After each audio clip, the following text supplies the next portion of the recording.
ஏன் பிடிச்சி உள்ள போடுக்கலாம், நாங்களா வேணாங்கிறோம். சட்டப்படி போடுங்க தம்பி. சட்டம் இருந்து அவருக்கு A1 இருந்து அக்யூஸ்டா இருக்காருன்னா போலீஸ் என்ன செய்யறாங்க? எல்லாம் திமுக ஆட்சி தான் நடக்குது. இப்போ 4.5 வருஷம் ஆகி போச்சு. ஆட்சிக்கு வர்றதுக்கு முன்னால் இருந்தது தானே குடநாடு வழக்கு. உண்மையிலே அந்த திராணி இருந்து சரியான சட்டங்கள் இருந்தால் பண்ணட்டத்தில் ஏன் A1 இருக்கிறவர் ஏன் பிடிச்சி ஜெயிலில் போடாமல் வச்சிருக்காங்க? ஏன் இவருக்கு ஆதாரம் இருந்தால் கொடுக்க வேண்டியதானே? 2026 தேர்தலில் ஒன்றிணைந்து, அதாவது பிரிந்தவர்கள்லாம் ஒன்றிணைந்து இந்த தேர்தலை சந்திப்போன்னு சின்னம்மா சசிகலா அவங்க மதுரையில் பேட்டிக்கு போடுறாங்க.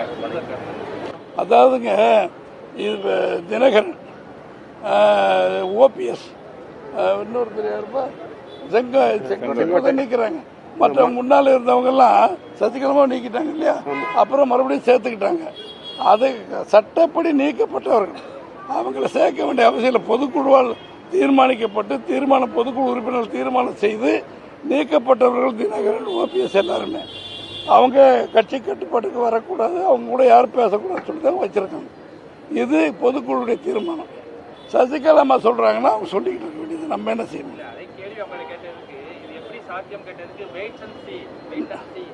நானும் உங்களுக்கு சொல்றேன், பாப்பா இரு, நானும் சொல்றேன், வெயிட் அண்ட் சி.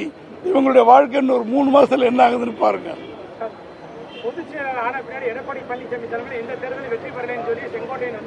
75 எம்எல்ஏங்கள் இருக்காங்க. ஒரு ஆளாவது ஜெயிச்ச எம்எல்ஏ OPS கிட்ட, தினகரன் அந்த அம்மாட்ட எல்லாம் இருக்காங்களா? அரசியல் ஆண்மையோட ஒவ்வொருத்தர் 125 ஓட்டுல டி நகர் சத்யா வெற்றி வாய்ப்பு இழந்திருக்கிறார். 250 ஓட்டு 500 ஓட்டுல 42 எம்எல்ஏ அதிமுக எம்எல்ஏ வெற்றி வாய்ப்பு இழந்துட்டாங்க. அது காரணம் இந்த துரோகிகள் தான். அதுதான் அவரு ஆதாரத்தோட எடப்பாடியார் சொல்றாரு. வரும் சட்டமன்ற தேர்தலில் திமுக வெற்றி பெறும் சொல்லி OPS சொல்லியிருக்காரு. அவரோட இப்ப செங்கோட்டையன் சென்றிருக்காரு. அதை நீங்க எப்படி சார் பாக்குறீங்க? அதனாலதான் அவர் நீக்கப்பட்டிருக்காரு. செங்கோட்டையன் அவங்களோட எல்லாம் சேர்ந்து திமுக வெற்றி பெறும் சொன்ன OPS கூட கட்சியை விட்டு நீக்கினது அவர் பெரிய மனுஷன். அவரு நானெல்லாம் ஒரே சீனியாரிட்டிங்க. ராஜன் செல்லப்பா, நாங்க எல்லாருமே, இவர் கொஞ்சம் பின்னால வந்திருப்பாரு, பின்னால பிறந்திருப்பாரு, இவர் கொஞ்சம் பின்னால பிறந்திருப்பாரு.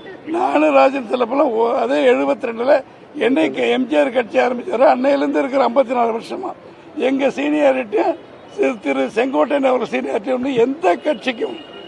என்னை பொறுத்தவரை நாங்கள் எம்ஜிஆர், அம்மாவுக்கு அடுத்து எடப்பாடி அப்படி இருக்கிறோம். என்ன கேட்டீங்க கேள்வி? திமுக மெகா கூட்டணி, மகா கூட்டணி அமைச்சிட்டு இருக்குது. ஆனா உங்க கட்சியிலேயே ஒவ்வொருத்தரா பிரிஞ்சு போயிட்டு இருக்காங்களே, இது எப்படி? நல்லா கேளுங்க. இப்போ 4.5 வருஷமா அந்த ஆட்சி நடக்குது.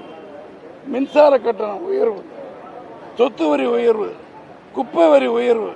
இன்னைக்கு 1000 ரூபாய் பெண்களுக்கு கொடுத்துட்டு 5000 ரூபாய் ஒரு குடும்பத்திலையுமே இப்போ கொள்ளையடிக்கிற செயலை ஸ்டாலின் அவர்கள் செஞ்சிருக்காரு.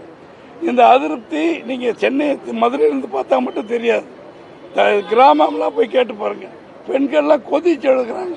1000 ரூபாய் கொடுத்துட்டு 5000 ரூபாய் கொள்ளையடிச்சுக்கிட்டு இருக்காங்க இந்த அரசு. டாஸ்மாக் கடையில் விலையேற்றி விட்டாய், என் புருஷன் எல்லா காட்சியும் கொடுத்து தொலைக்கிறான் அப்படின்னு இதெல்லாமே இவங்க சொல்லிக்கிட்டு இருக்காங்க. அதனால இந்த மெகா கூட்டணி இதெல்லாம் இதுக்கு எடுபடாது. மக்கள் எப்போ அவங்களுக்கு ஆரவாரமா எழுந்துட்டாங்களோ, அவங்க புரட்சி பண்ணிட்டாங்களோ, பணம் கொடுத்தாலும் வேலையாகாது. இந்த ஆட்சி ஒழியணுங்கிற எல்லா தீர்மானம், அதுக்கு ஸ்பெஷலி ஆசிரியர்கள், நம்முடைய அரசு அதிகாரிகள் எப்படியும் எடப்பாடியை முதலமைச்சராக்குவோம், ஸ்டாலின் அவர்களை எதிர்கட்சி தலைவராக்குவோம் எல்லா இடத்திலும் தீர்மானம் போட்டுக்கிட்டு இருக்காங்க. அதுவே எங்களுக்கு மாபெரும் வெற்றி.